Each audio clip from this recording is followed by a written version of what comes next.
कहानी का उन्वान। जब खुदा किसी का हाथ पकड़ता है तो किसी सहारे की जरूरत नहीं होती। Channel Urdu stories corner. एक दूर की बात है जब समंदर के किनारे एक छोटी सी बस्ती आबाद थी। लोग मछलियां पकड़कर अपना पेट पालते थे।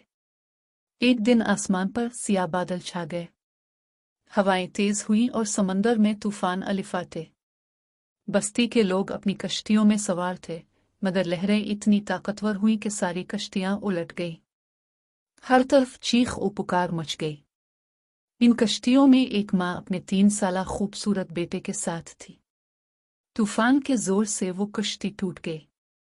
माँ ने आखिरी लम्हे में अपने बेटे को लकड़ी के एक तख्ते पर रख दिया और अल्लाह से दुआ मांगी कि मेरे रब, अगर मैं ना बच सकूं तो मेरे बच्चे की हिफाजत करना और उसे जिंदा रखना। चंद लम्हों बाद समंदर ने सबको निगल लिया।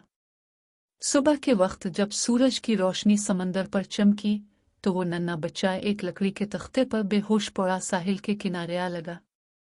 बस्ती का एक बूढ़ा मच्छी रह जब वहां से गुजरा तो उसने बच्चे को देखा। इसने फौरन उसे अपनी बाहों में उठाया और अपने झोंपड़े में ले आया। इसका कोई वारिस नहीं था, उसने इसे अपना बेटा बना लिया। साल गुजरते गए, बच्चा बड़ा होने लगा। वो हुसैन, बहादुर और नेकदिल था। गांव के लोग इसे अयान कहते थे। अयान दिन रात मेहनत करता, बूढ़े मछेरे की खिदमत करता और सबकी मदद में आगे रहता। इसके दिल में हमेशा अपनी माँ की दुआ की बाज़गश्त गूंजती रहती, अल्लाह तुझे हमेशा महफूज रखे। एक दिन गांव में ऐलान हुआ कि बादशाह की इकलौती बेटी शहजादी आयला की शादी के लिए मुकाबला रखा गया है। जो बहादुरी, तीर अंदाजी और घुड़सवारी में सबसे आगे होगा वो शहजादी का हाथ जीतेगा।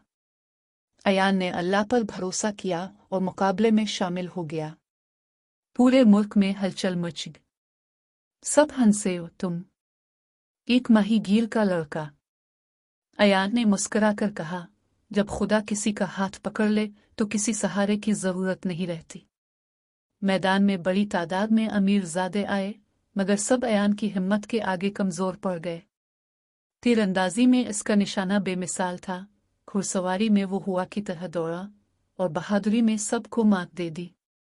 बादशाह और शहजादी दोनों अयान की सच्चाई और आजिज़ी से मुतासिर हुए। बादशाह ने ऐलान किया, यही मेरा दामाद होगा। और यूं अयान की शादी शहजादी आयला से हो गई। वक्त गुजरता गया, बादशाह बुढ़ापे और बीमारी का शिकार होने लगा। वो अक्सर अयान की खिदमत, दियानत और अवाम से मोहब्बत को देखकर कहता, अयान, तुम वो शख्स हो जो अवाम के दिलों में बादशाह बन चुका है। एक दिन उसने अपना ताज उतारकर अयान के सर पर रख दिया। अयान नया बादशाह बन गया।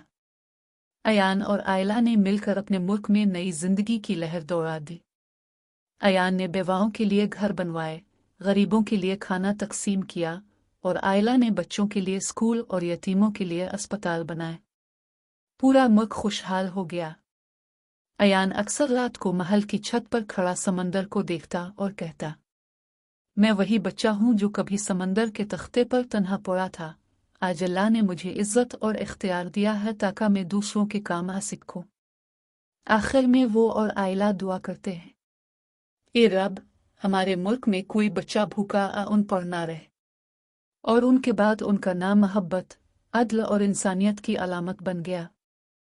सबक: मेहनत, सब्र, सच्चाई और आजिज़ी इंसान को वहां पहुंचा देती है जहां ख्वाब भी कमजोर पड़ जाते हैं। मज़ीद दिलचस्प कहानियां सुनने के लिए हमारा चैनल सब्सक्राइब करें और बेल आइकन जरूर दबाएं।